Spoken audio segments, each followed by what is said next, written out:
በዮሐንስ ወንጌል ምዕራፍ 11 ቁጥር 24 ኢየሱስም ወንድምሽ ይነሳል አላት። ማርታም በመጨረሻው ቀን በትንሣኤ እንዲነሳ አውቃለሁ አለችው። ኢየሱስም ትንሣኤና ሕይወት እኔ ነኝ፣ የሚያምንብኝ ቢሞት እንኳን ሕያው ይሆናል፣ ሕያውም የሆነም የሚያምንብኝም ሁሉ ለዘላለም አይሞትም። ይህንን ታምኛለሽን አላት።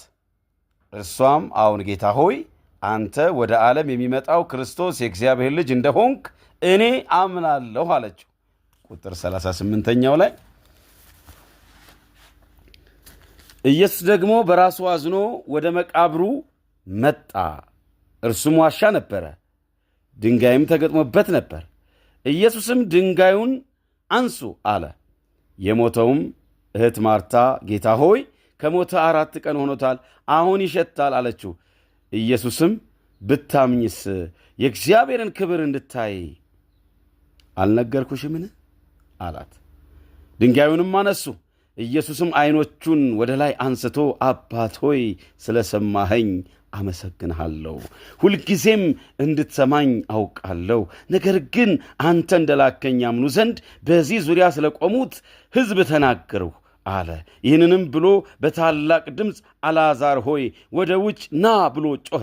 የሞተውም እጆቹና እግሮቹ በመግነዝ እንደተገነዙ ወጣ፣ ፊቱም በጨርቅ እንደተጠመጠመ ነበረ።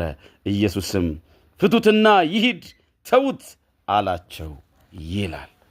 እንግዲህ ጌታችን ኢየሱስ ክርስቶስ እርሱ የሞት የሲኦል መክፈቻ ቁልፍ በእጁ አለ። ከሙታን መካከል በኩራት ሆኖ የተነሳ ኢየሱስ ብቻ ነው። የዘላለምን ሞት የገደለ የዘላለምን ሞት ድል ያደረገ ኢየሱስ ብቻ ነው። በሆሴዕ መጽሐፍ እንደሚናገር ከሞት እቤዣችኋለሁ፣ ከሲኦል እታደጋችኋለሁ ተብሎ ተጽፏል። በእርግጥ በኢየሱስ የሚያምን ልጁ ያለው ሕይወት አለው። ቢሞት እንኳን ሕያው ይሆናል። ጊዜያዊ የሆነውን ሞትን መጽሐፍ ቅዱስ 51 ጊዜ እንቅልፍ ይለዋል። እንቅልፍ የሆነው ይህንን ሞት ቢሞቱ እንኳን ሞተው አይቀሩም። እንቅልፍ በማለዳ እንደምንነቃበት ሙታንም በክርስቶስ አምነው ያረፉ ሁሉ በትንሣኤ ማለዳ ከእንቅልፋቸው ከሞት እንቅልፋቸው ይነቃሉ፣ ይነሳሉ። ኢየሱስ ያለው ሕይወት አለው። ሞት አይገዛውም፣ መቃብር አይይዘውም። ዲያብሎስ